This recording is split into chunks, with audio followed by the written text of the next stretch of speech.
Love makes you blind, that's what they say. But for Zara Williams, love didn't just make her blind, it almost made her dead. She met Park Ji-hoon on a Tuesday in March at a marketing conference in Manhattan. He was everything she'd ever wanted in a man. Charming, successful, attentive in ways that made her feel like the only woman in the world. He had this way of looking at her like she was precious, like she was something rare and beautiful that he wanted to protect. 6 months later, he proposed on the Brooklyn Bridge at sunset with a ring that probably cost more than her car. She said yes without hesitation because when you know, right? That's what all the romance novels said. That's what her friends told her when they squealed over her engagement photos on Instagram. Ji-hoon was a businessman, something in international trade. The details were always a bit vague, but he traveled constantly between New York and Seoul. His family was traditional, he told her. Old money, very particular about appearances. He wanted to wait until things were more settled before introducing her. Wanted to prepare them for the idea of him marrying an American, marrying a black woman. Zara understood, or at least she told herself she did. Interracial relationships came with complications, cultural differences, family expectations. She was willing to be patient, willing to wait until he felt ready. But 6 months of engagement and still no meeting with his family? Still no video calls with his parents? Still no concrete wedding plans? Her mother had started asking questions. Her friends had started raising eyebrows. So Zara made a decision. She would surprise him. She'd been dropping hints for weeks about wanting to visit Seoul, wanting to see where he grew up, wanting to meet his family. Ji-hoon always had excuses. Work was too busy, his parents were traveling, the timing wasn't right. But Zara had saved up vacation days, had done her research on flights and hotels. She didn't tell him she was coming, wanted it to be a romantic surprise, wanted to show him that she was serious about their future together, that she was willing to bridge whatever cultural gap existed between their worlds. The flight from New York to Seoul was 14 hours. Plenty of time for Zara to imagine how it would go. Ji-hoon's surprise and delight when she showed up at his office, meeting his family over a traditional Korean dinner, proving to everyone that their love could overcome any obstacle. She'd even bought a hanbok, a traditional Korean dress, wanting to show respect for his culture. She landed at Incheon International Airport on a gray Wednesday morning, exhausted but excited. The address Ji-hoon had listed on some documents she'd seen was in Gangnam, one of Seoul's most affluent neighborhoods. The taxi drive took 40 minutes through Seoul's organized chaos, high-rises and ancient temples existing side by side, neon signs in Hangul flashing past the windows. When the taxi pulled up to the address, Zara's breath caught. It wasn't an apartment building or even a nice house, it was a mansion. Actual honest-to-God mansion with high walls and security gates and grounds that went on forever. Ji-hoon had told her his family was comfortable, but this was beyond comfortable. This was wealth on a level she hadn't fully comprehended. The security guard at the gate spoke limited English but seemed to recognize Ji-hoon's name when Zara showed him her phone with their engagement photo. He made a call, spoke rapid Korean, then nodded and opened the gate. Zara walked up the long driveway, her small suitcase feeling inadequate against the backdrop of this obvious wealth. The house itself was a blend of traditional Korean architecture and modern luxury, all dark wood and clean lines and perfectly manicured gardens. She rang the doorbell and waited, her heart pounding with nervous excitement. The door opened and Zara found herself face to face with a man who was clearly related to Ji-hoon but looked like he'd walked out of a completely different story. He was taller than Ji-hoon, broader in the shoulders, with the same sharp cheekbones and intense eyes. But where Ji-hoon's face was open and warm, this man's expression was cold, almost hostile, and there were scars, 3 parallel lines running down the left side of his face from temple to jaw. Old scars that had healed but remained angry and visible. He stared at Zara for a long moment, his dark eyes moving from her face to her suitcase to the engagement ring on her finger.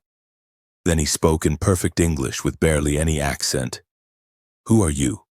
"I'm Zara Williams," she said, suddenly feeling less confident. "I'm Ji-hoon's fiancée." "Is he here?" I wanted to surprise him. The man's expression didn't change, but something flickered in his eyes. Something that looked almost like despair. "You need to leave," he said flatly. "Go back to America, forget about Ji-hoon, forget you ever met him." Zara blinked, taken aback. "Excuse me?" "I said leave," he repeated, his voice harder now. "Get on the next flight back to New York and never contact my brother again." "That's not happening," Zara said, finding her backbone. "I don't know who you are, but I'm engaged to Ji-hoon and I'm not leaving until I see him. You must be his brother, Tae-min, right? He told me about you." The man Tae-min apparently laughed, but it was a sound completely devoid of humor. "What exactly did Ji-hoon tell you about me? That you're his older brother, that you run the family business, that you're—" Zara hesitated, remembering Ji-hoon's words, a bit overprotective and traditional. "Overprotective?" Tae-min repeated, something bitter in his voice. "Yes, I suppose that's one way to put it." He started to close the door. "Wait." Zara put her hand against the door. "Please, I flew 14 hours to get here. I love your brother, we're getting married. I know this is probably a surprise and maybe I should have given you all more warning, but I'm not leaving without seeing him." Tae-min stared at her for a long moment and Zara saw something in his expression that she couldn't quite read, pity maybe, or resignation. He opened the door wider. "Come in," he said quietly. "But don't say I didn't warn you." The interior of the house was even more impressive than the exterior. All marble floors and museum-quality art and furniture that probably cost more than Zara's annual salary.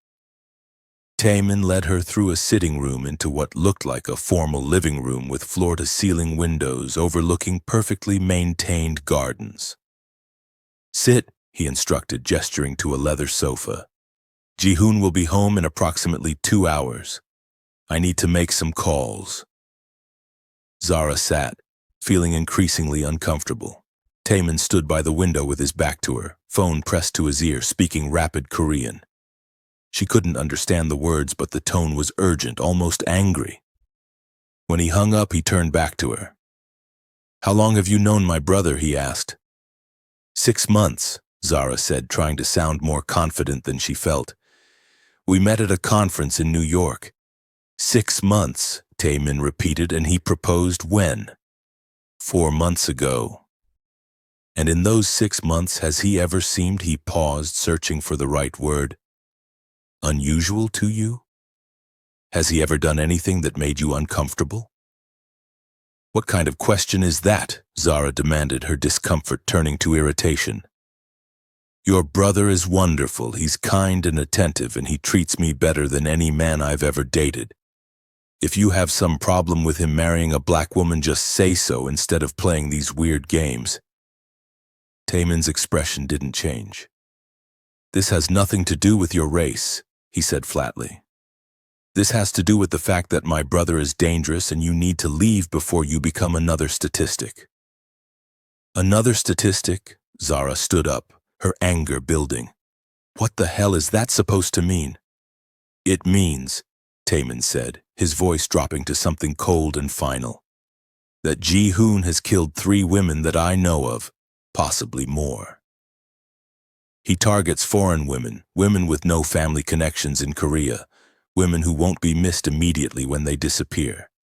He's careful, methodical, and our parents have spent millions covering up his crimes because they'd rather protect the family name than admit their son is a monster." Zara stared at him, her mouth open, unable to process what she was hearing. "You're insane," she finally said. "Ji-hoon is not a killer. He's gentle and sweet, and he loves me. Does he? Taemin asked quietly. Or does he love the idea of you? Foreign, isolated, trusting, far from home. You're exactly his type. This is ridiculous. Zara grabbed her suitcase. I'm not listening to this anymore. Where is Ji-hoon's room? I'll wait for him there. You won't find anything in his room here, Taemin said. He's too smart for that. He keeps his trophies somewhere else. Trophies? Zara felt her skin crawl despite herself. You're sick. You know that? Making up these insane accusations about your own brother. I wish I was making it up, Taemin said, and for the first time his cold expression cracked slightly, showing something raw underneath. I wish to God I was making it up. Before Zara could respond, the front door opened and Ji-hoon's voice called out in Korean. Taemin's face went carefully blank.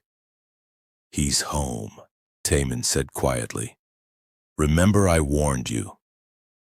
Ji-hoon appeared in the doorway and his face lit up with genuine seeming surprise and delight when he saw Zara. Zara? Oh my God, what are you doing here? He rushed over, wrapped her in a hug that felt warm and safe and nothing like the cold warnings his brother had just delivered. I wanted to surprise you, Zara said, hugging him back, breathing in his familiar cologne. I missed you and I wanted to meet your family and see Seoul. Ji-hoon pulled back, his handsome face full of concern. You should have told me you were coming. I would have picked you up from the airport, would have prepared my family. He glanced at Taemin, who stood motionless by the window. I see you've met my brother. Has he been welcoming? He's been... Zara hesitated, looking between the two brothers, interesting. Ji-hoon's smile faltered slightly. Taemin? What did you say to her? Just the truth, Taemin said, his voice neutral. That she should go home. Ji-hoon sighed, running a hand through his hair. You'll have to forgive my brother, he said to Zara. He's very protective of our family's privacy, doesn't trust outsiders easily. He's been this way since we were children. That's not what this is about, Taemin said, his voice hard. Ji-hoon, she needs to know. She needs to know nothing except that she's not welcome here, Ji-hoon said, his tone sharpening. This is my fiancé, Hyung, whether you approve or not. Show some respect. The tension in the room was thick enough to cut. Zara looked between the two brothers, seeing something dangerous brewing beneath the surface. Maybe I should get a hotel, she said quietly. I don't want to cause problems. Nonsense, Ji-hoon said, his warm smile returning as he turned to her. You'll stay here, meet our parents properly, do this the right way. He shot a look at Taemin. My brother will behave himself, won't you, Hyung? Taemin was silent for a long moment. Then he turned and walked toward the door. I have work to do, he said without looking back. Zara, my office is in the East Wing if you need anything, when Ji-hoon isn't available. He left, the door closing with a soft click behind him. Ji-hoon let out a breath, his shoulders relaxing. I'm sorry about that, he said, pulling Zara close again. Taemin has always been difficult, especially after the accident. The accident? Zara asked, remembering the scars on Taemin's face. What happened to him? Car accident years ago, Ji-hoon said dismissively. He's been bitter ever since. Takes it out on everyone around him. Don't let him get in your head, okay?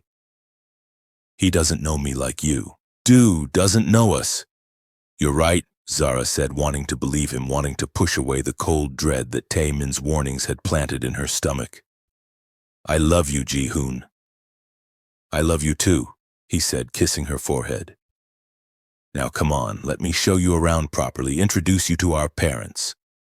They're going to be surprised, but I think they'll love you once they get to know you.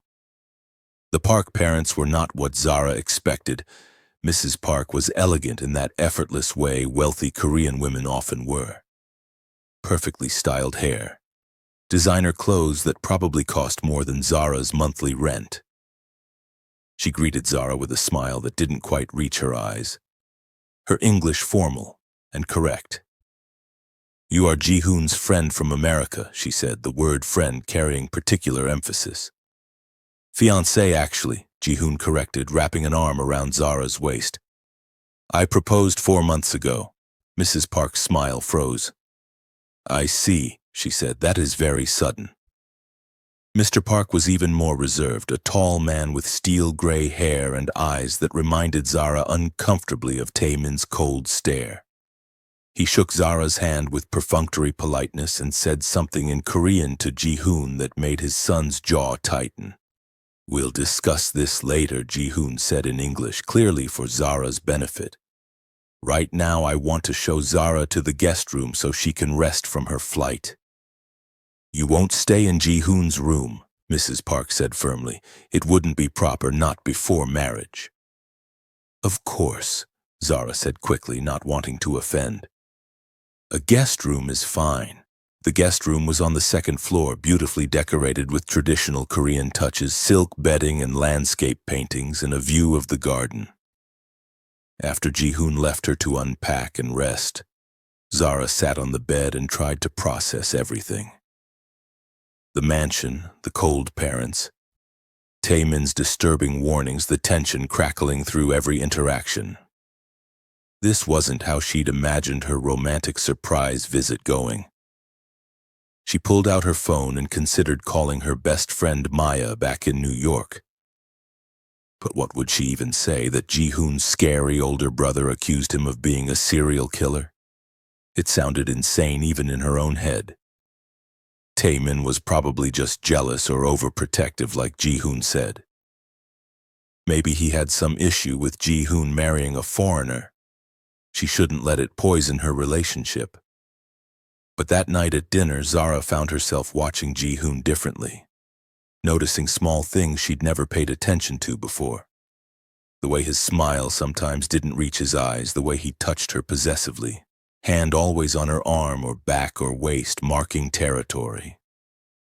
The way his parents watched him with something that looked almost like fear beneath their polite conversation. And the way Taemin, sitting silently at the far end of the table, watched all of them with the expression of someone waiting for disaster. After dinner, Ji-hoon walked Zara back to the guest room. I have some business to handle with father, he said, kissing her goodnight. But tomorrow I'll take you around Seoul, show you all my favorite places.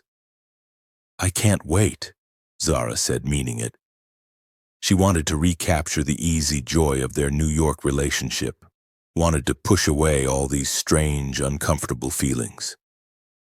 After Ji-hoon left, Zara changed into pajamas and tried to sleep but found herself restless.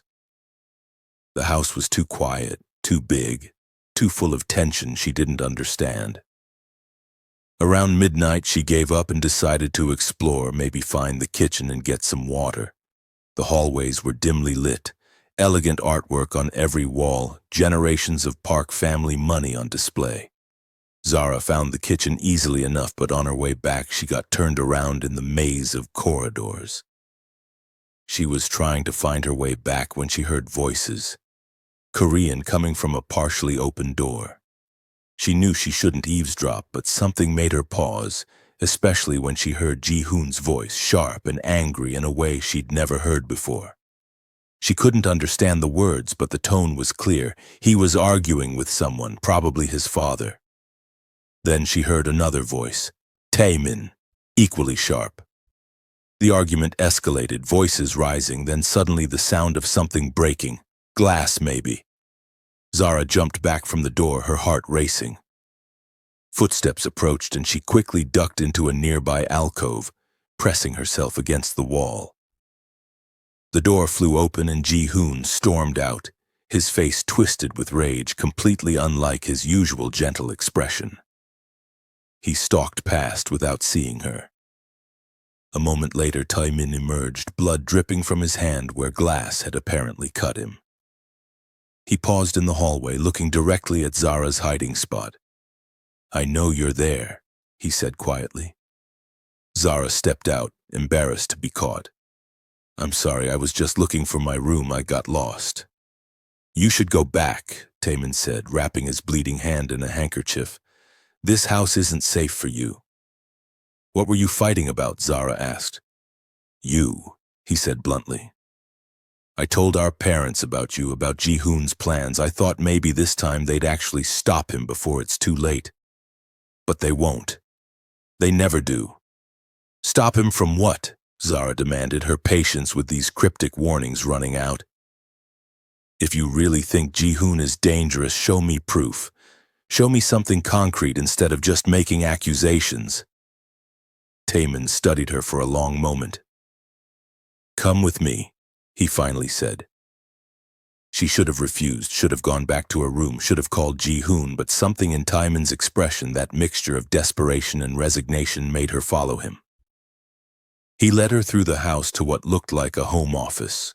His office, she realized, lined with bookshelves and dominated by a large desk. He unlocked a drawer and pulled out a folder thick with documents and photographs. These are the women I know about, he said, laying photos on the desk. 3 of them, maybe more, but I can only prove these 3. The first photo showed a young woman, white with blonde hair, smiling at the camera. Emma Richardson, Taemin said. Australian, met Ji-hoon in Sydney 4 years ago. She came to Seoul to visit him exactly like you did. 2 weeks later, she was found dead in her hotel room. The official report said accidental overdose. Zara stared at the photo, her stomach churning. That doesn't mean Ji-hoon killed her. Read the police report, Taemin said, handing her a document. It's in Korean, but I've marked the relevant parts. There were bruises on her body that suggested a struggle. The hotel security footage showed Ji-hoon entering her room the night she died, but the police never investigated him because my father made sure they didn't. He paid off the right people, made the case disappear. Zara's hands trembled as she looked at the next photo. Another woman, this one Asian, Japanese maybe. Yuki Tanaka, Taemin said. Ji-hoon met her in Tokyo 3 years ago, same pattern. She came to Seoul to visit him, died in what was ruled a suicide, jumped from her apartment balcony. But Yuki had no history of depression, no reason to kill herself, and witnesses saw Ji-hoon leaving her building an hour before she died. And the third? Zara asked, not sure she wanted to know. Sofia Martinez. Taemin showed her a photo of a beautiful Latina woman with a bright smile. Mexican met Ji-hoon in Los Angeles 18 months ago. Came to visit him in Seoul, disappeared completely. Her body was found 3 months later in the Han River, so decomposed they could barely identify her. The police called it an accidental drowning. Zara felt like she was going to be sick. This is insane, she whispered. Why wouldn't the police investigate? Why wouldn't someone stop him? Because my father has connections everywhere, Taemin said bitterly.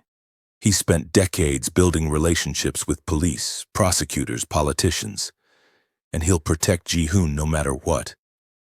Because in his mind, the family name is worth more than the lives of foreign women no one will miss. And your mother? Zara asked. She just goes along with this? My mother is terrified of my father and obsessed with appearances, Taemin said. She'll do whatever he says. She saw what happened to our birth mother and learned to stay silent. Zara looked at the photos spread across the desk. 3 dead women. 3 women who'd loved Ji-hoon, who'd trusted him, who'd come to Seoul thinking they were visiting their future. Wait, she said. Birth mother? What happened to your birth mother? Taemin was quiet for a moment. She died when Ji-hoon was 12 and I was 15, he said. Fell down the main staircase, broke her neck. Father said it was an accident, that she'd been drinking. But I saw the bruises on her arms from where someone grabbed her. I saw Ji-hoon standing at the top of the stairs looking down at her body with no expression at all. Oh my God, Zara whispered. You think Ji-hoon pushed her? I think my mother was planning to leave my father, Taemin said. I think she told Ji-hoon and he told father. And I think one of them, maybe both, decided she was a problem that needed to be solved. After she died, father married his secretary within 6 months. The woman you met tonight, that's his second wife. She knows what this family is capable of, and she's chosen to survive by staying silent and obedient. Why are you showing me this? Zara asked. Why do you even have these files? Because I've been trying to stop him, Taemin said quietly. I've been gathering evidence for years, trying to build a case that even my father's money can't bury. But I'm not a detective. I don't have the resources or the authority. All I can do is try to warn women before it's too late, like you're warning me. Yes. Zara looked up at him, really looked at him for the first time. The scars on his face, the haunted expression in his eyes, the way he carried himself like someone bearing an enormous weight. How did you really get those scars? She asked quietly. Ji-hoon said it was a car accident. Taemin was silent for a long moment. Then he said 3 simple words that changed everything. Ji-hoon gave them to me. Zara's breath caught. What? It was 7 years ago, Taemin said, his voice flat, emotionless, like he was reciting something he'd said too many times. I came home early from a business trip and heard sounds from the pool house, sounds of someone struggling. I went to investigate and found Ji-hoon with a woman, one of our household staff. She was unconscious, he was. Taemin stopped, swallowed hard. He was strangling her. I pulled him off, fought with him. He grabbed a gardening tool, one of those 3-pronged cultivators, and attacked me with it. These scars, he gestured to his face, are from that. Oh my God, Zara whispered. The woman, did she survive? Barely, Taemin said. I got her out, called an ambulance. She recovered, but my father paid her family an obscene amount of money to leave Korea and never speak about what happened. Then he sent Ji-hoon abroad for 2 years, said it was for business opportunities, but really it was to let things cool down. And when he came back, he was more careful. Started targeting foreign women. Women who wouldn't be connected to our family. Women whose deaths could be explained away as accidents or suicides. Zara felt tears burning in her eyes. Why didn't you go to the police yourself? Report him? My father would destroy me, Taemin said simply.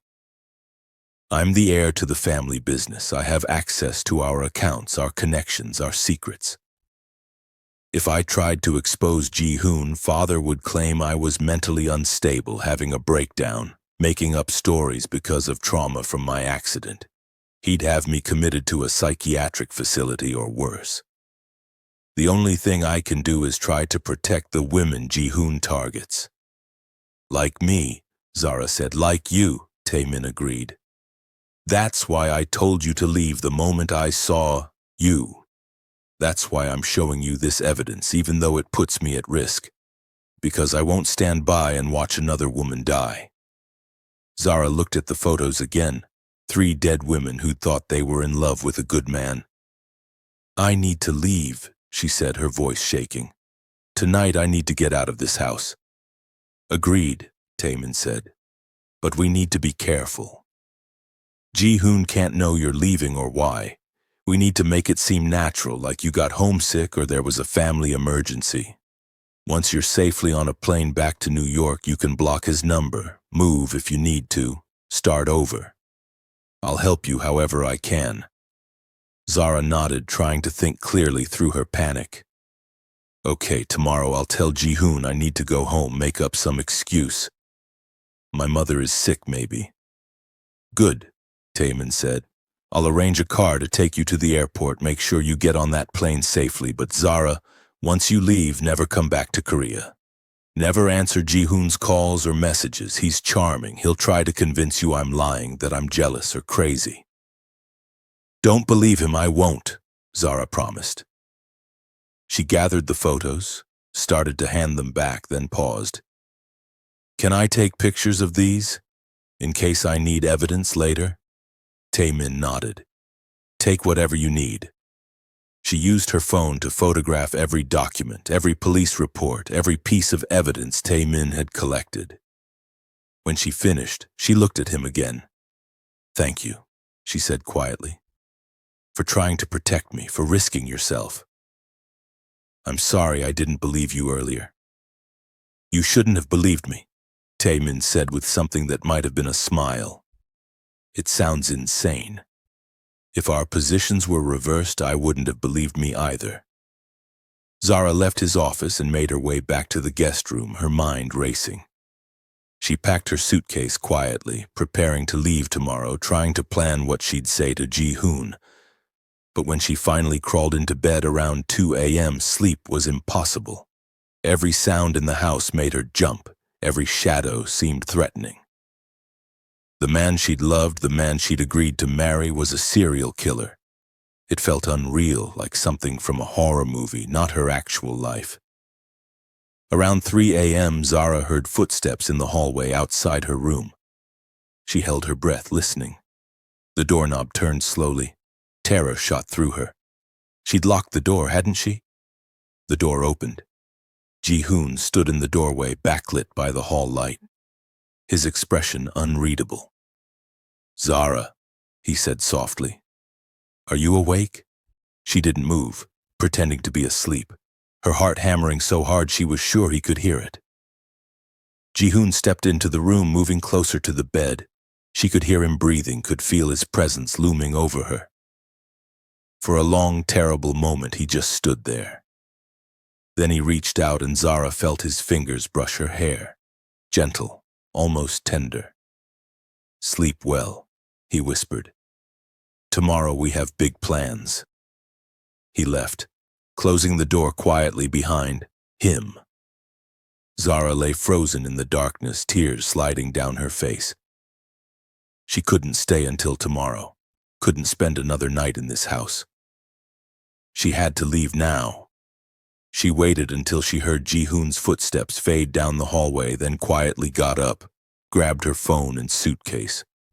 She'd call a taxi from outside, get to a hotel, get on the first available flight. She just needed to get out. Zara opened her door carefully, checked the hallway. Empty. She made her way toward the main staircase, trying to move silently. She was halfway down when a figure stepped out of the shadows. Her heart stopped until she realized it was Taemin. "What are you doing?" he hissed. "I can't stay," Zara whispered back. "Ji-hoon just came into my room. He was standing over my bed. I have to leave now." Taemin's expression darkened. "He knows," he said. "He knows you know." "How?" "I don't know, but Ji-hoon has always been able to sense when someone suspects him. That's why he's so dangerous. Come on, I'll take you myself."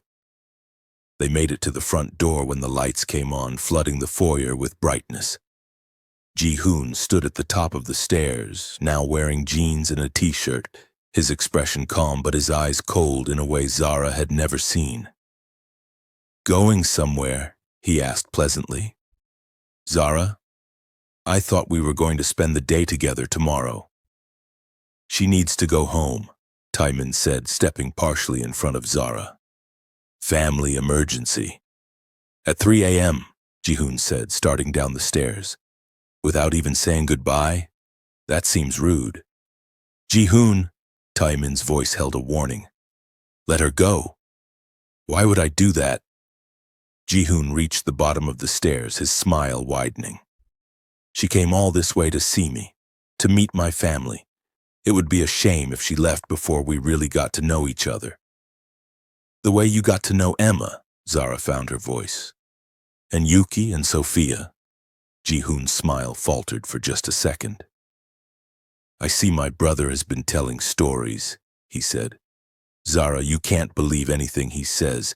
He's been obsessed with ruining me for years, ever since I tried to stop him from attacking a woman, and he gave me these scars." He gestured to his own unblemished face in self-defense. "He's the dangerous one, not me." "That's a lie," Taemin said. "You know that's a lie." "Do I?" Ji-hoon tilted his head, his eyes locked on Zara. "Or does she?" "Zara, think about it. Have I ever hurt you? Have I ever been anything but loving and attentive?" Meanwhile, my brother, a man you just met, has been trying to isolate you from me, has been filling your head with paranoid delusions. Who should you really trust? Zara looked between them, two brothers telling opposite stories, both sounding sincere. But she remembered the photos Tai Min had shown her, the police reports, the evidence. And she remembered Ji-hoon standing over her bed in the darkness, remembered the cold calculation in his eyes just moments ago. I trust the evidence, she said quietly. I saw the files, the photos of the women you killed. I documented everything. If anything happens to me, copies go to the police, to the embassy, to journalists. You can't make me disappear like you did Sophia. Ji-hoon's pleasant expression finally cracked. He looked at Tai Min with something like disappointment. You always have to interfere, don't you, Hyung? Always have to play the hero. I tried to help you. Tried to teach you that some people are meant to be superior, meant to take what we want. But you're weak, just like Mother. Speaking of Mother, Tai Min said, his voice hard. Should we tell Zara what really happened to her? Ji-hoon's jaw tightened. That was an accident. Was it? Tai Min asked. Because I remember her bruises, I remember her terror every time Father hit her, every time you watched and learned that violence is how men get power. And I remember the day she fell down those stairs right after you argued with her about her wanting to leave Father. That's enough. Ji-hoon's voice dropped to something dangerous. You're going to regret this, Hyung. I've regretted everything about this family since I was old enough to understand what we are, Tai Min said. But I'm done protecting your secrets. Zara is leaving and you're not going to stop her. And if you try to come after her in America, I'll release every piece of evidence I have. I'll destroy this family's reputation, Father's business, everything we've built. You won't, Ji-hoon said confidently. You've had years to do it and you never have, because you're too loyal, too concerned with the family name. You'll threaten and posture, but you'll never actually burn it all down. Try me, Tai Min said quietly. Test me one more time, Ji-hoon, and see if I'm bluffing. The two brothers stared at each other, and Zara could feel the violence simmering between them, years of hatred and resentment and something darker. She started edging toward the door. Ji-hoon noticed, his attention snapping back to her. You're not leaving, he said. Zara, you love me. I know you do. We can work this out, you and me. We'll go back to New York together, away from my family's drama, away from my brother's lies. It'll be just like it was before. Nothing can be like it was before, Zara said, her hand on the door handle. Because I know what you are now. I know what you've done. And I will never forgive myself for being blind enough to love you. Something in Ji-hoon's expression shifted, the mask finally dropping completely. You think you're better than me, he said, his voice cold. You think because you're educated, because you're independent, because you're American, that you have value beyond what I decide to give you. But you're nothing, Zara. You're just another woman who got too close, who saw too much. And you know what happens to women like that. He moved toward her fast. Tai Min was faster. He grabbed Ji-hoon, throwing him back against the staircase. Zara, run! He shouted. Get to my car. Keys are in the ignition. Black Mercedes in the garage. Go! Zara ran. Behind her, she heard the sounds of the brothers fighting, crashes and grunts of pain and shouted Korean. She burst through the door into the night, sprinted toward the garage. The Mercedes was there just like Tai Min said. She threw her suitcase in the passenger seat, started the engine. As she began to back out, she saw the front door of the house open, saw Ji-hoon emerge, his lip bleeding, his expression murderous. Tai Min appeared behind him, tackling him again before he could reach the car. Drive, Tai Min yelled. Zara drove. She navigated out of the driveway, through the gates onto the main road, her hands shaking so hard she could barely control the steering wheel. She didn't know Seoul, didn't know where she was going, just drove until she saw a 24-hour convenience store with lights blazing. She pulled into the parking lot, grabbed her phone, and called the only person she could think of. The U.S. Embassy's emergency number. The person who answered spoke English, thank God. "I'm an American citizen," Zara said, her voice breaking. "And I need help. I need protection. Someone is trying to kill me." 30 minutes later, an embassy car arrived to escort her. Zara gave them Taiman's evidence, told them everything. They took her to a safe location, promised to investigate, to coordinate with Korean police. But Zara knew how these things worked, knew that powerful families like the Parks had ways of making problems disappear. She needed to get on a plane, needed to get home. The embassy helped her arrange emergency travel documents, got her on a flight leaving that afternoon. As she waited in the airport lounge, surrounded by embassy security, Zara's phone buzzed. A message from an unknown number. "It's Taimin. Are you safe?" She hesitated, then replied, "Yes, at the airport. You?" "Bruised but alive. Ji-hoon is being restrained by our father's security until you're safely out of the country. After that, I don't know. What will happen to him? Nothing, probably. My father will send him abroad again, maybe to Europe this time. Keep him away from Seoul until things calm down. And the evidence I have, it's not enough for prosecution, not when my family controls so many people. I'm sorry, Zara. I'm sorry I couldn't do more." "You saved my life," she typed back. "That's not nothing." The 3 dots appeared, showing he was typing, then disappeared, then appeared again. "If you ever need anything, if he contacts you, if you need someone who understands, you can reach me at this number. I'll answer day or night, thank you. And Taemin? Yes? Be careful." He didn't respond to that. Zara boarded her flight back to New York feeling hollowed out, numb. The man she'd loved, the man she'd planned to marry, had wanted to kill her. And she'd been so blind, so willing to ignore the red flags because she'd wanted the fairy tale so badly. Back in New York, Zara moved apartments, changed her number, blocked Ji-hoon on every platform.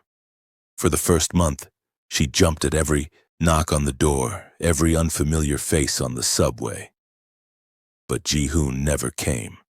She later learned through a Google search that he'd been spotted in Paris, apparently doing business there.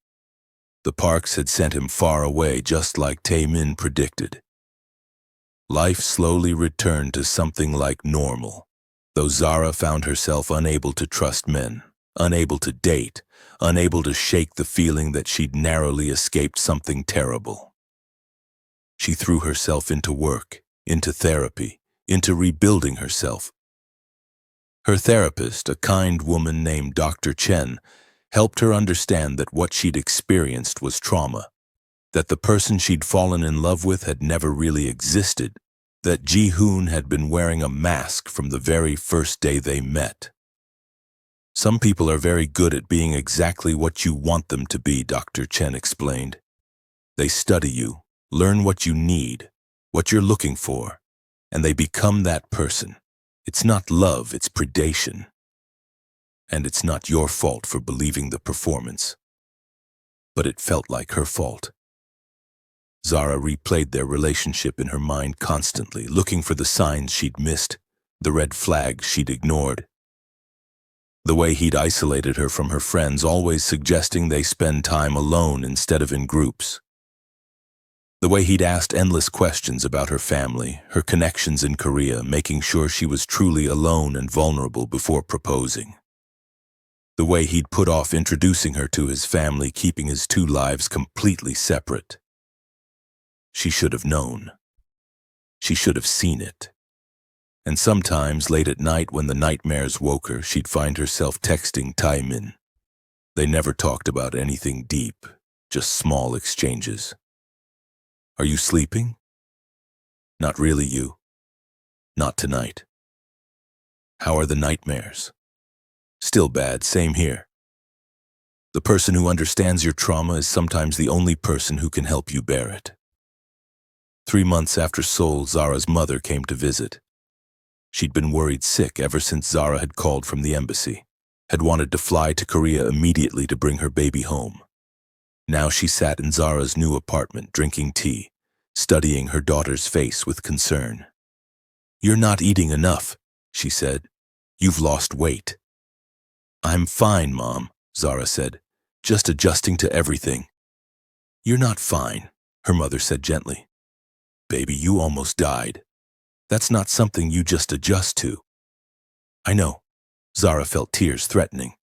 I keep thinking about how stupid I was. How I flew across the world for a man I barely knew. How I ignored every warning sign because I was so desperate to be loved. "You weren't stupid," her mother said firmly. "You were hopeful. You were open-hearted. Those are good things, Zara. What happened to you isn't your fault. That man was a predator, and predators are very good at hunting, but you survived, you got out. And that takes strength, not stupidity." Zara broke down then, crying in her mother's arms like she hadn't since she was a child. Her mother held her, rocking her gently, whispering the same things she'd whispered when Zara was small and afraid of monsters under the bed. "You're safe now. Mama's here. Nothing's going to hurt you." Except the monsters were real this time, and being safe didn't mean the fear went away. That night after her mother left, Zara couldn't sleep. She found herself looking at the photos she'd taken of Taiman's evidence, photos she'd uploaded to a secure cloud storage just in case. 3 women who'd loved the wrong man, 3 women who'd paid for that love with their lives. She thought about texting Taiman, but it was late, 3 a.m. in Seoul. He'd be asleep. But her phone buzzed anyway. "Taiman? Couldn't sleep," his message said. "Kept thinking about whether you're okay." "I'm alive," she wrote back. "That's something." "It's everything," he replied. "I'm sorry, Zara. For what my brother did, for what my family did, for not being able to stop him sooner." "You did stop him," she typed. "You stopped him from killing me. That matters." "Does it?" His response came quickly. 3 other women are still dead. Emma, Yuki, Sophia, they're still gone. I failed them. You tried to save them, Zara wrote. You gathered evidence. You tried to warn them. That's more than anyone else in your family did. Trying isn't enough, came his reply. Trying doesn't bring them back. They texted back and forth for an hour. 2 damaged people in different time zones, connected by trauma and guilt and the strange intimacy that comes from shared horror. Finally, Zara wrote, "You should try to sleep. You have work tomorrow." "So do you," he pointed out. "I'm not sleeping anyway," she admitted. "Nightmares? Always." "Me too," he wrote. "I dream about finding you too late, about Ji-hoon, about failing to protect you like I failed to protect the others." "You didn't fail me," Zara insisted. "I'm alive because of you. That has to count for something." "Maybe," he wrote. "Try to rest, Zara, and if you need to talk any time, I'm here." "Thank you," she wrote, "for everything." The messages stopped, but Zara felt less alone somehow, knowing that somewhere across the world someone else was awake, haunted by the same demons. 6 months after Seoul, Zara received a package.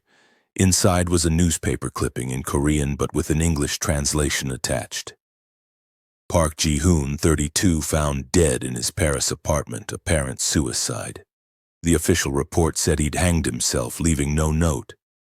But there was also a handwritten letter in English. "Zara, I thought you should know. I wish I could say I'm sorry he's dead, but I'm not. I'm only sorry it took this long. The police are calling it suicide, but I know better. Father had him killed. Ji-hoon was becoming a liability, drinking too much, talking too much, threatening to expose the family if Father didn't give him more money. It was only a matter of time. I'm leaving Korea. I can't be part of this family anymore, can't watch Father destroy everything he touches. I've transferred the business to my cousin, signed away my inheritance. I'm starting over somewhere where the Park name doesn't mean anything. I wanted to tell you in case you were still afraid he might come for you. You're safe now. He can't hurt anyone else. Take care of yourself. You're stronger than you know. And Zara, I want you to know that meeting you, even under those horrible circumstances, reminded me that there are still good people in the world. People worth protecting, people worth fighting for. Thank you for surviving. Thank you for being brave enough to run when you needed to. Zara read the letter 3 times, trying to process how she felt. Relief, definitely. Horror at the casual way powerful families disposed of problems. And something else, a strange grief for the man Ji-hoon had pretended to be. The man she'd fallen in love with who had never really existed. She kept the letter, stored it with the photos of Taemin's evidence, documentation of a nightmare she'd survived. 2 months later, Zara got a new job at a different marketing firm, one with better boundaries and less travel. She was slowly rebuilding her life, slowly learning to trust again. Her therapist said it would take time, that trauma doesn't heal on a schedule, that she needed to be patient with herself. One Tuesday in November, Zara was at a coffee shop in Brooklyn, the same one where she'd first met Ji-hoon all those months ago. She'd avoided it for a while, but Dr. Chen had suggested she needed to reclaim spaces that had been tainted by her relationship. So here she was, laptop open, pretending to work on a presentation while actually just staring at the screen and remembering. Someone sat down across from her. She looked up, ready to tell them the table was taken, and froze. Taemin looked different without the backdrop of his family's mansion. He wore jeans and a simple sweater, his scarred face somehow less intimidating in the warm coffee shop lighting. His expression was uncertain, almost shy. "I'm sorry," he said. "I should have called first. I know just showing up is strange. But I was in New York for business and I hoped maybe you'd be willing to meet. I know I'm probably the last person you want to see." "Sit," Zara said, "please." He sat carefully, like he was afraid she might change her mind. "You're in New York," she said. "For how long?" "Just a few days," he said. "I'm meeting with some potential investors for a new business I'm starting. Import-export. Completely legitimate, nothing to do with my family's operations." "That's good," Zara said. "That's really good." "How are you?" he asked quietly. "Really, how are you?" "Surviving," she said honestly. "Some days are better than others. Therapy helps, time helps." "And you?" "The same," he said. "I'm living in London now. It's far enough from Korea that I don't have to think about my family every day. Though I still dream about," he stopped. "About that night, about what could have happened if you hadn't run when you did." "But you did run," Zara said. "You made sure I could run. That's what matters." They talked for 3 hours about everything and nothing. About his new life in London, where he was working as an independent consultant far from his family's influence. About her therapy, her healing, her slow return to trusting people. About trauma and survival and the strange bond that forms between people who've survived the same nightmare. About his guilt over the women he couldn't save and her guilt over not seeing Ji-hoon's true nature sooner. "It's not your fault," Taemin said at one point. "What Ji-hoon did, what my family enabled. None of that is your responsibility." "I know that intellectually," Zara said. "But emotionally? I still feel like I should have known, should have seen it. He was so good at pretending to be exactly what I wanted." "That's what predators do," Taemin said. "They're good at masks." Ji-hoon spent his whole life learning to be charming, to be likable, to make people trust him. You're not weak for falling for it, you're human. As the coffee shop was closing, Taemin walked her toward her apartment. At her door, he paused. "I don't expect anything from you," he said quietly. I needed to see that you were okay, that you were really safe and healing."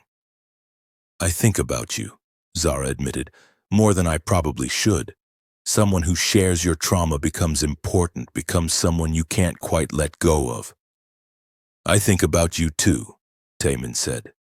Every day. I wonder if you're sleeping, if the nightmares have stopped, if you're able to trust people again.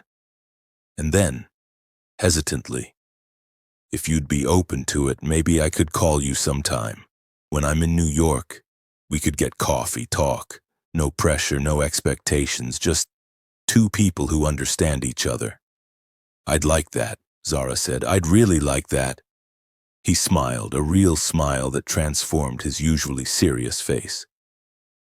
Thank you, he said, for not hating me for being part of the family that hurt you. You saved my life, Zara said. How could I hate you for that? Besides, you're not your family. You spent years fighting against them, trying to protect people they wanted to hurt. That takes courage. Or maybe just basic human decency, he said. Maybe the real question is why no one else in my family had even that much. They stood there on her doorstep, the New York night alive around them, two people learning to be human again after trauma. And maybe someday learning to trust again. Learning to love again the right way this time, built on honesty instead of lies, on protection instead of danger.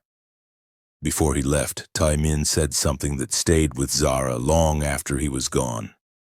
You know what I realized, he said. Ji-hoon and I grew up in the same house, with the same parents, saw the same violence. But we made different choices. He chose to become like our father, to use violence to get what he wanted. I chose to fight against it. That's not fate or genetics or anything we couldn't control. That's choice. Every day we choose who we want to be. And I chose to be someone who protects instead of harms. That's why you're a good man, Zara said, not because of your family, but in spite of them.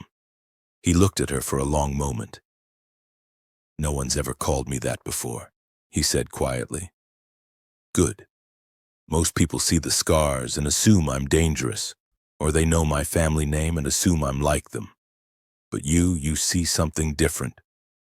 I see someone who fought for years to save people he'd never met, Zara said. Someone who risked everything to warn me when he didn't have to.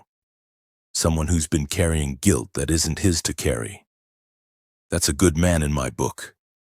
Thank you, he said, his voice thick with emotion. I needed to hear that. They said goodnight and Zara went inside, her heart feeling lighter than it had in months. For the first time since Seoul, she felt like maybe, eventually, she could be okay. Maybe they both could. Over the next year, Taemin came to New York 4 more times for business. Each time, he and Zara would meet for coffee, for dinner, for walks through Central Park. They never called it dating. Neither of them was ready for that. But it was something. A connection that deepened with each conversation, each shared memory, each moment of understanding when the nightmares came and they'd text each other at 3 a.m. because who else would understand? Zara's friends noticed the change in her. You're smiling again, her best friend Maya said one day. Really smiling, not that fake smile you've been using for the past year. Is there someone? Maybe, Zara admitted. It's complicated. It's a guy who, she struggled to explain. He saved my life, and we're both kind of broken in the same way, so we understand each other. Trauma bonding can be intense, Maya said carefully.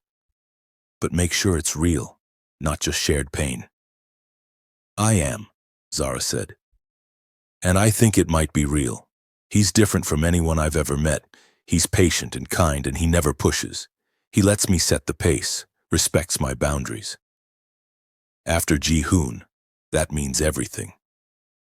On Taemin's 5th visit to New York, 18 months after they'd first met in Seoul, something shifted. They were walking through Brooklyn Botanical Garden, surrounded by spring flowers, when Taemin suddenly stopped. Zara, he said, can I ask you something? Of course, she said. He was quiet for a moment, gathering his thoughts. This, us, whatever this is, he gestured between them. I need to know if it's just about shared trauma or if it's something more, because for me it's become something more. And I need to know if that's okay, if that's something you might want too, or if I'm completely misreading this." Zara's heart raced. She'd been feeling the same thing but hadn't known how to say it, hadn't known if she was ready. "It's more," she said quietly. "For me too. I think it has been for a while, but I was scared to admit it. Scared that I was just looking for safety instead of real connection. But when you're not here, I miss you. Not just as someone who understands, but as you. As Taimin, the person who makes me laugh, who challenges me to be braver, who sees me as more than just a victim of what happened. So yes, it's more." He smiled, that transformative smile that made him look years younger. "I'm glad," he said, "because I've fallen in love with you, Zara Williams. Slowly, carefully, in a way that's nothing like the intensity that brought us together. But it's real, and it's the first time I've felt this way about anyone." "I love you too," Zara said, the words feeling both terrifying and right. "I didn't think I could love anyone again after Ji-hoon, but you're nothing like him. You're real and honest, and you've never once pretended to be anything you're not." They kissed there in the garden, surrounded by spring flowers and new growth, two people who'd survived hell and found something beautiful on the other side. It wasn't dramatic or passionate like her first kiss with Ji-hoon had been. It was gentle and careful and full of promise. The promise that they would take their time, that they would be honest with each other, that they would build something real instead of something based on masks and manipulation. That night, Taimin told her something he'd been holding back. "I want to testify," he said. "Against my father, against the people who helped cover up Ji-hoon's crimes. I've been working with international prosecutors for months. They think they have enough to bring charges for the first victim, Emma Richardson. Her family deserves justice." "That's dangerous," Zara said. "Your father could come after you." "He could," Taimin agreed. "But I'm tired of living in fear, tired of carrying these secrets. And maybe if I testify, if I help put him in prison, I can finally let go of some of this guilt." "I'll support you," Zara said. "Whatever you need, I'm here." "Thank you," he said. "That means more than you know." The trial took another year to prepare. Taimin moved to New York permanently to be in protective custody and to be closer to Zara. They got an apartment together in Brooklyn, both of them still going to therapy, still working through their trauma, but doing it together now. When Mr. Park was finally arrested, it made international news. Korean business tycoon charged with covering up son's murders, accessory after the fact, obstruction of justice. The trial was long and painful. Taimin testified for 3 days, detailing everything he knew about Ji-hoon's crimes and his father's cover-ups. Zara testified, too, about her own experience, about the evidence she'd seen, about how close she'd come to being victim number 4. In the end, Mr. Park was convicted and sentenced to 15 years in prison. It wasn't enough, could never be enough for the lives that had been destroyed. But it was something. It was justice, incomplete but real. After the trial, Taimin and Zara went back to their apartment and just held each other. "It's over," he said. "It's really over." "Not completely," Zara said. "We'll carry this with us forever. But maybe we can carry it together and make the weight a little lighter."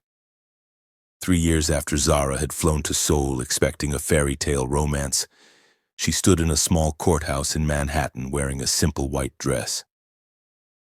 Taemin stood beside her in a dark suit, his scarred face peaceful, happy in a way she'd never seen during those first terrible days in Seoul. They'd taken it slow, dating for 2 years before he proposed. When he did propose, it was simple and honest, nothing like Ji-hoon's grand Brooklyn Bridge gesture. Just Taemin holding her hands in their apartment and saying, "I want to build a life with you if you'll have me." Yes, she'd said. Yes to safety, yes to honesty, yes to a man who'd proven over and over that he valued her life more than his own comfort. The ceremony was small. Just a few close friends, including Maya and Dr. Chen and Mrs. Park. Taemin's stepmother, who'd finally found the courage to leave her husband and had become an ally in bringing him to justice. The judge asked if they took each other in sickness and health for better or worse. "I do," Zara said, meaning it with every cell of her body. "I do," Taemin said, his voice steady and sure. And when they kissed, sealing their promises, Zara felt something she'd never felt with Ji-hoon despite all his pretty words and grand gestures. She felt safe.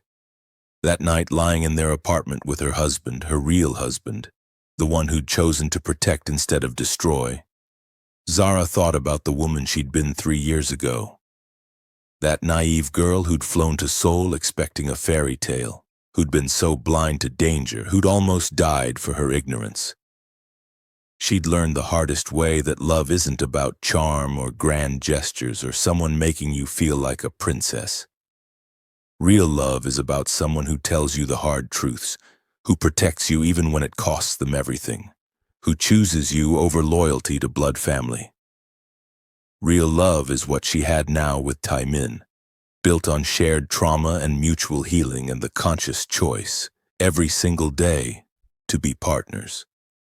And if someone had told her 3 years ago that she'd end up married to the scarred, cold older brother instead of the charming younger one, she would have thought they were crazy.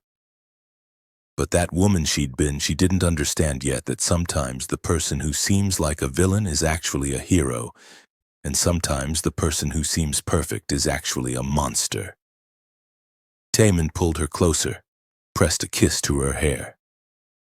"Thank you," he whispered, "for giving me a chance, for trusting me, for building this life with me." "Thank you for saving me," Zara whispered back, "for being brave enough to stand against your own family, for choosing me over them." "We saved each other," he said simply. "And that's what love is supposed to be, not one person rescuing another, but two people choosing to protect each other, to build something good together." 5 years later, Zara stood in front of the International Criminal Court in The Hague, testifying about organized crime, corruption, and the systems that enable both. She'd gone back to school, earned her law degree, become the thing she'd always dreamed of being, someone who fought for justice, who spoke for those without voices.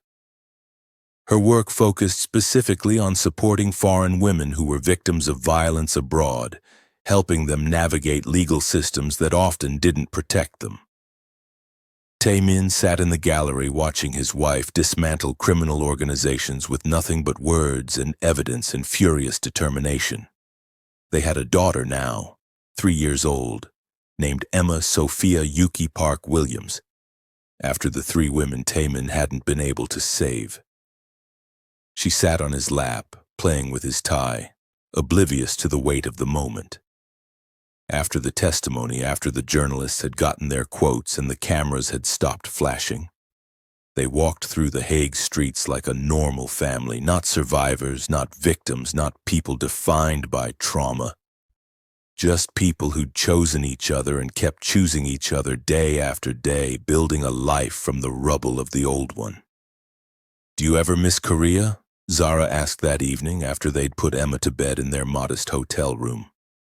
Taemin considered the question, looking out at the Dutch skyline that was nothing like Seoul's glittering chaos. "I miss what it could have been," he said. "The version where my family chose honor over power, where my grandfather's legacy meant something good. But the actual Korea I left behind, the one built on blood and fear? No, that's not something worth missing." "Your father gets out in 8 years," Zara said quietly. She'd seen the calculation online. "I know," Taemin said. "And when he does, he'll be a broken old man with nothing. No business, no reputation, no family willing to take him in. That's the price of choosing power over people." Emma stirred in her sleep, making a small sound. They both looked toward the bedroom, These two people who'd survived hell and made something beautiful anyway. She'll grow up knowing what her name means, Taemin said quietly. She'll know about the women we couldn't save, about her father's past, about how love can exist after trauma. And she'll never doubt that she's safe, that she's loved, that she's worth protecting. That's our promise to her, Zara said, that she grows up in a world where no one hurts her, where no one makes her doubt her worth, where she learns to see red flags before they become dangerous. We can't protect her from everything, Taemin said, but we can teach her to protect herself, to trust her instincts, to run when something feels wrong. And we can show her what real love looks like so she'll never settle for anything less. They stood together at the window, watching the lights of The Hague, two people who'd found each other in darkness and built something bright. Not despite the trauma, but because of it. Because someone who pulls you out of hell becomes sacred. Because someone who risks everything to protect you is worth everything in return. I was thinking, Zara said, about writing a book about everything that happened.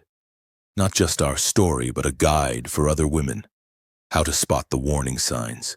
How to trust your gut when everyone's telling you you're paranoid. How to survive when you find yourself in danger. You should, Taemin said. You have important things to say. People need to hear it. It'll mean going public, Zara warned. Really public. People will know who we are, what happened to us. They'll have opinions. I'm ready for that if you are, he said. We've spent years healing in private. Maybe it's time to make that healing public to help other people who are going through what we went through. They kissed there by the window, these two survivors who'd become more than their trauma, who'd become partners, lovers, parents, advocates, who'd turned their worst experience into purpose and meaning. If this story resonated with you, if it reminded you that sometimes the warnings you dismiss are the ones trying to save your life, smash that subscribe button. Drop a comment telling us, would you have believed Taemin's warnings or would you have trusted the charming fiancé? Have you ever had someone try to warn you about a relationship and you didn't listen? Share this video with someone who needs to hear that real love doesn't hide in shadows. It stands in the light, even when the truth is ugly. Until next time, remember, the person trying to save you might not look like a hero, and the person who seems perfect might be the one you need saving from.